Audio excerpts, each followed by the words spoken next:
Hi guys, welcome to Lisa Loves. Today I'm going to do a Game of Thrones tag. It's one I got from a friend, Sarah. Her channel is Pixie Dust. It's Disney related, but she's branching out and doing some different themes at the moment. I'll pop a link below to her channel and you can have a listen to her answers. She is obviously a big fan when you see the depth of her answers, so it's pretty cool. So if you're a Game of Thrones fan, pop over to Sarah's Pixie Dust and have a listen. So, I've written the questions down for a change. I've had some common sense. There are 12 questions in all. I'm sporting my Team Tyrion t-shirt, so you'll know the answer to one of the questions anyway.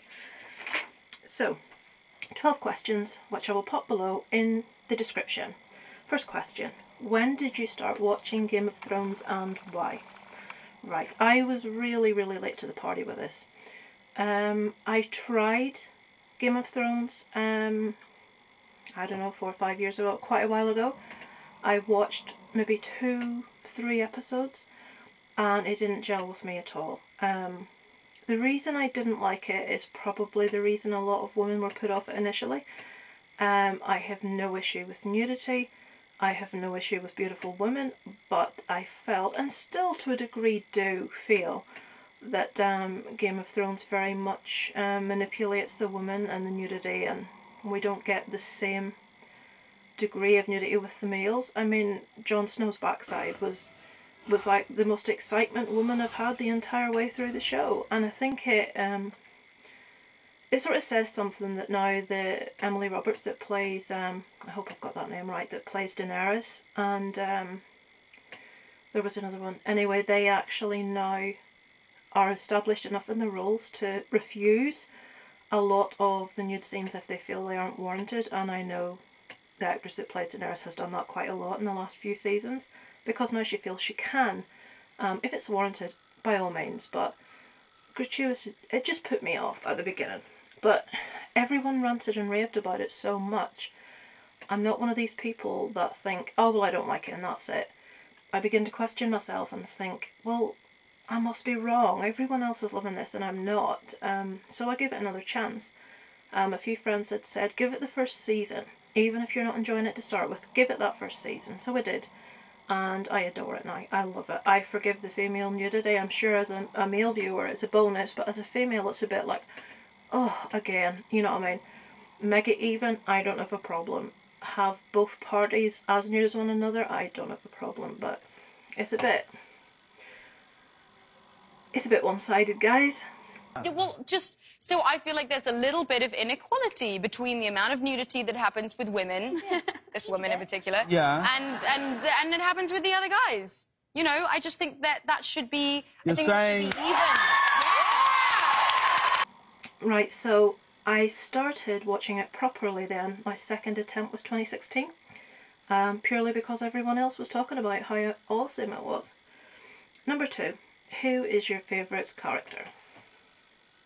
Do I need to say any more? It's a bit of an obvious answer. Tyrion is the favourite of most people, I'm sure. I have loved Tyrion since right at the beginning. I love everything about him. I love his humour, I love his bravado, I love his sheer balls, I love his common sense, his sense of what's right. He's one of the few Lannisters that that actually will stand up against Cersei and will err on the side of what's right. He's just an all-round fantastically fleshed out character. He's got so many facets to his personality, and I think it's amazing that one of the biggest philanderers in the entire show is Tyrion. It's just awesome. Number 3, which house is your favourite? I think most people will automatically say Stark for this, and yes, I like the House Stark and everything it stands for and the fact it's in the north, and you know, I think people, being from the north of Ireland where Game of Thrones is mostly filmed, I think northerners tend to very much relate to one another, tend to stick together as such. I don't know, I just like the whole Northern Fortress stronghold, what's noble. But in saying that, my favourite house is Lannister. Maybe a bit of a odd choice, but reason being, there's just so much going on there. There's so much drama, there's so many different things unfolding. You know when it goes to that house that we're going to get something juicy, that there's more action. House Stark for nobility, for what it stands for. House Lannister for action, for enjoyment, for entertainment. Number 4, where is your favourite location? I started in my book writing down the filming locations in Northern Ireland, where they equated to in the show, and I had to give up in the end. I thought, I'm going to bore the pants off you if I write all this down. Needless to say, most of Game of Thrones is filmed in County Antrim, in Northern Ireland, where I live. I'm lucky enough to live right on the edge of the Glens of Antrim, which is where you get all the sprawling, you know, like the mountainous backdrops and the sort of wildness of nature. Tollymore Forest Park is just up the road. That's where most of the forest scenes are filmed. I went to Castle Stark at Winterfell. Myself, my husband and son went to Winterfell Festival last year, dressed up in the original Stark location. There's just a wealth of awesome places here. My favourite location is probably the Wall. I don't know why, it's just so awe-inspiring. Yes, most of it is CGI, but that is actually also filmed at Macklemore Quarry in Northern Ireland also. It's just the sheer vastness, the sheer scale. It's not something you see very often. It's awe-inspiring. Like I say, I started to write down the different places. I mean, we've got Winterfell, Castle Black, High Hall, Sky Sails of Erie, Daenerys' Throne Room in the Great Pyramid of Myrene. Dothraki Sea is all filmed here also. There's Cairn Castle, which is where, at the start of episode 1, where Eddard Stark executes the deserter. That's set very close to here. Shane's Castle over here, Winterfell Crypts, is filmed in Shane Castle's cellars.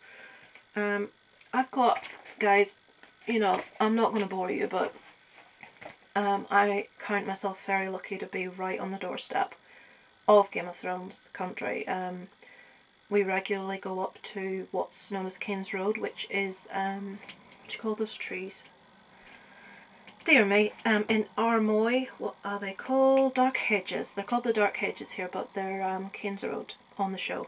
I'll maybe pop a couple of photographs in here of us in Winterfell Festival, and also one of my husband at the Dark Hedges. Right, so next one. White Walkers, yay or nay? Who's going to say nay to this question? They're zombies. You know what I mean? They're like frozen, kick-ass zombies. It's one of those things, you want your favourite characters to win, to defeat them, you want, you know, the Starks and everyone to come out on top.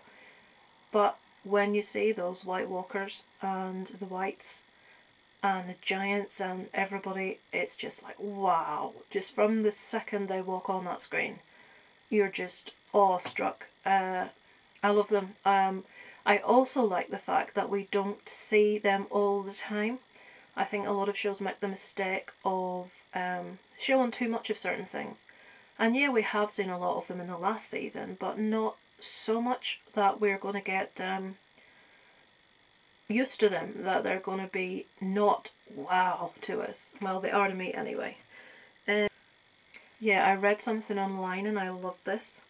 When we find out near the end of the last season that if you kill a White Walker, everyone he creates dies, obviously the Jon Snow, it's like, well, if we kill the what's the main one called? The Night King? The Night King?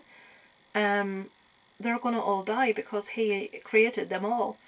And what I read, which I liked, was the Night King is like the flaw in the Death Star. Take him out and the entire army will come crashing down. yeah. So I wonder will that happen. Number 6, favourite moment of the show. I could be here all day long. I've written a few down. I'm not going to go into loads of detail, there's quite a few different things. The Purple Wedding. Joffrey got his comeuppance. Joffrey died. All praise everything that is good. I just hated that character. Cersei blowing up King's Landing, totally unexpected to me. It was like, oh my god, you know, what's going on here? Couple of characters was a bit sad to see go, but none so much so that the awesomeness of the moment was detracted from in any way. Hodor holding the door to allow Bran Stark to escape, and we find out why he's called Hodor. Due to Bran being able to now telepathically time travel, he goes back and plants a seed in a young servant. Was his name Willis? I've probably written it down. Yes, Willis. Telepathically time travelled to burn a phrase into young servant Willis decades earlier. His vocabulary was just completely, what's the word, done away with, and hold the door became Hodor, which then became his name. So in order for Bran to save mankind from the walkers at that stage, they needed to damage an innocent young man, and the moment when he holds the door and he saves him and we find out the background of all of that is a spine-chilling moment. It's just so, it just shows such mastery of writing to keep that, all the way through that series, to keep that silent and then just drop it on you then. So Purple Wedding, Cersei blowing up King's Landing, Hodor, and the Red Wedding, of course. Again, for the same reason, it was just so utterly shocking. I wasn't expecting it. I haven't read the books. I do hope to start reading the books, but yeah, completely anything that takes me by surprise and really makes me sit up and take notice is a thumbs up as far as I'm concerned. Okay, where did I get to? I had to move my camera because it was playing silly buggers. It's a bit close up, but I can't get it to the right level. So favourite moment of the show, I just gave you that one. Number 7, favourite quote. Sarah, on her channel, when she did this tag, nailed one of my favourite quotes from this show. My 2 favourite quotes are both by Tyrion. The first one is a very simplistic one, where you get in on t-shirts everywhere, which he says that's what I do. I drink and I know things. I love that. It just sums him up. But my main favourite quote is also Sarah's favourite quote. She went into a bit more detail, and her quote was slightly longer. It is where Tyrion is giving some advice to Jon Snow about the fact that he is a bastard. And he says, never forget what you are. The rest of the world will not. Wear it like armour and it can never be used to hurt you. I love that. It just shows Tyrion's depth of character. And he's given advice to someone that's a mortal enemy of his family. Let me give you some advice, bastard. Never forget what you are. The rest of the world will not. Wear it like armour, and it can never be used to hurt you. He's doing the right thing, but it just shows Tyrion's fair play. It shows his sound advice. It shows his strength of character, that he has never allowed the fact that people call him the imp, the dwarf, that he's never allowed that to hold him back, and neither should he. Number 8, which character death affected you the most? This was quite hard for me. I haven't, as a viewer, lost a character that has deeply upset me. I will say I have been shocked and surprised by some of the people that have been killed off. The Red Wedding, obviously. I think it was quite sad that Rob's wife and unborn child were killed. That was very shocking. By that stage, Catelyn Stark had been beginning to irritate me a bit anyway, so that didn't really... I think if it had been Jon that we'd lost, Jon Snow, rather than Rob Snow, I would have been more put out. I'm really glad they brought Jon Snow back. But yeah, that was shocking, but not upsetting to me. That maybe sounds wrong. Yeah, that's the only one I've written down.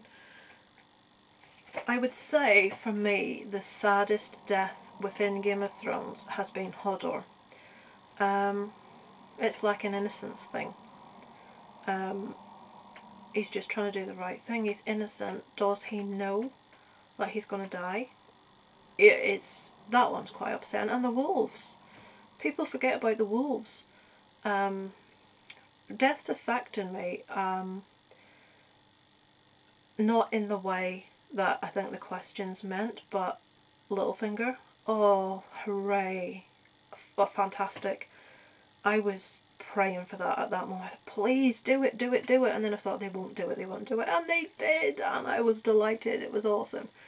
Yeah, so I loved that. And what's his face that got eaten by his own dogs? What's his name? I'll pop it up here, I can't remember. Number 9. If you could bring someone back from the dead, who would you choose?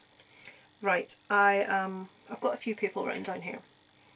I tend to agree with Sarah's answer though. If you did bring someone back, it would make Game of Thrones not the same. But I will say, the almighty curse that is Sean Bean, I would like to have seen more of Eddard Stark. It seems that everything that you put Sean Bean in, he dies in. I loved his character. I thought he was really noble, he was really good, he was salt of the earth, he was a man's man. I liked him, I liked the character. I have also written Oberyn Martell.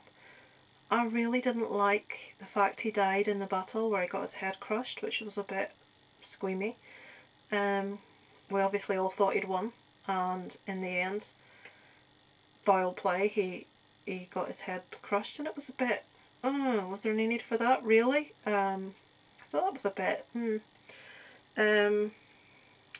Khal Drogo, just purely because it's Jason Momoa and we need something to look at, ladies, don't we? You know, they've taken this guy out, and Ygritte. I loved Jon Snow and Ygritte's relationship. It's not surprising that they actually are a couple in real life. They had real chemistry in the show. I loved her character, I loved her bravado, her balls, I just loved the way they wrote her as a woman.